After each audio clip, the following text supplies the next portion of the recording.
parlant des vacances, on ne va pas simplement dire seulement des enfants. C'est que nous avions été sollicités à une période. Nous avons été intensivement sollicités par une activité qui est pour l'élève sa période de scolarité, c'est-à-dire de septembre au Cameroun, c'est de septembre pratiquement, disons, fin juin pour ceux qui font des examens. Donc, il faut changer et réguler les temporalités pour baisser, changer d'activité. Cela est important pour l'individu et pour sa santé. Cela va donc dire pourquoi les vacances, tout le monde a besoin d'un repos. Les vacances, c'est ce que nous avons comme sommeil lorsque nous avons la journée pour calmer les tensions, réguler ces pressions en nous. C'est pour cela que cette période de vacances est instituée par des institutions, n'est-ce pas, qui ont bien pensé que l'éducation sollicite beaucoup pour l'enfant et même pour les parents. Donc, il est donc de bon ton de trouver aussi une période de régulation de cette pression, de se ressourcer et, n'est-ce pas, de se divertir également.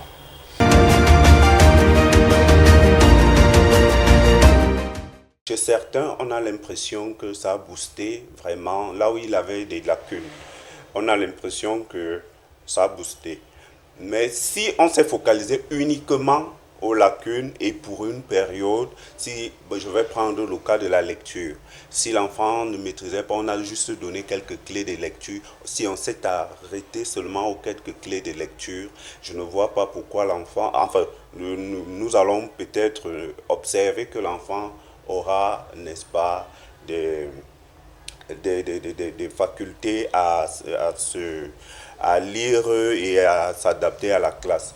C'est si et seulement si on s'est focalisé sur ses faiblesses sans le traumatiser, parce que parfois aussi, il faut noter que chaque changement et chaque apprentissage suscite des angoisses. Et il faut amener, si c'est ça l'objectif des cours de vacances, il faut juste amener, créer un cadre pour l'enfant de chasser les angoisses qui l'empêchent d'aborder telle discipline ou telle spécialité avec aisance ou avec moins de difficultés qu'auparavant. Et cela, comme je le dis, peut se faire. Mais si on a surchargé, il quitte d'un système classique connu de 9 mois de cours. On récupère encore ces 2 mois de relaxation. Non, il y a épuisement. C'est pour cela qu'on a donné le repos. Que le travail soit bon ou pas, il faut quand même donner le repos pour que l'enfant se ressource. Et je pense que les pédagogues ne se sont pas trompés. Parce que bien que je sois en train de courir, si je n'ai pas fait les 400 mètres en tel nombre de temps, ce n'est pas parce que j'ai fini la course, la séance tenante et que je vais continuer la course. Il me faut un temps de récupération pour que le phénomène biologique, physiologique s'adapte pour que je relance. Et je commence d'abord à analyser tout petit ce qui m'a empêché d'attraper le temps. Et là, on ne pourra pas vraiment observer l'épuisement. C'est tout simplement l'épuisement. Et quand on est épuisé, vraiment, tout déborde. Au lieu de voir les performances grimper, on revoit des performances chuter, comme si on n'a rien fait. Non, c'est parce que nous avons, n'est-ce pas, épuisé l'individu. On a tellement concentré. Quand nous sommes tellement concentrés sur la scolarisation, c'est des sources de stress et de pression. Donc, il faut un temps de régulation.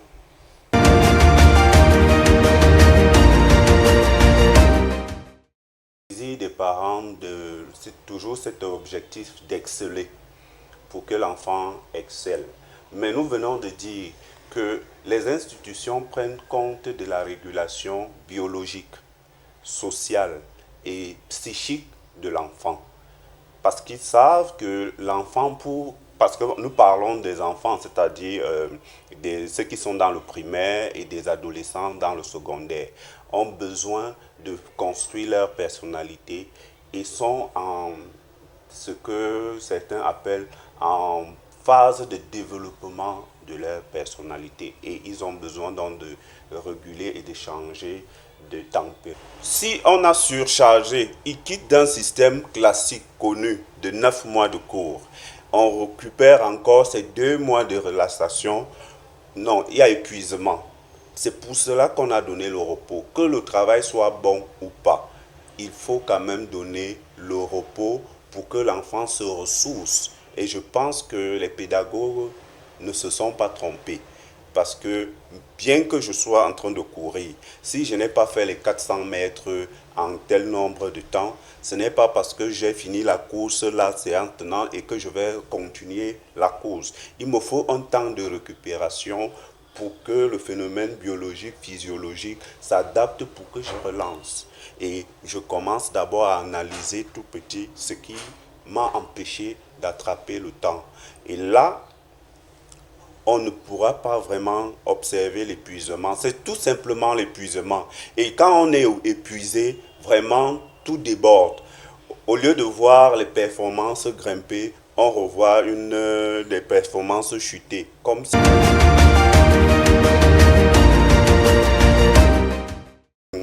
les conséquences psychologiques de ce manque d'épuisement.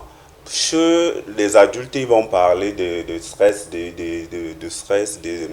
je veux dire, de fatigue, d'incapacité. Mais chez l'enfant, surtout c'est du primaire, ça se note par des petites maladies qui sont psychosomatiques. C'est-à-dire du fait qu'il est épuisé et que il y a encore une nouvelle sollicitation parce que l'école s'engage, ça produit des angoisses. On aura des enfants qui vont faire des fièvres avant à la rentrée même. Et puis, c'est dû à ça. Et puis, psychologiquement, vous aurez des retards aux apprentissages. Vous allez trouver l'enfant, même sur le plan comportemental, va beaucoup somnoler en classe. Ou alors le fait de retrouver ses camarades, il va plus se focaliser sur les jeux parce qu'il n'a pas eu ces jeux et quand il revient en classe, il dort. Donc ça, au niveau des enfants, c'est ça.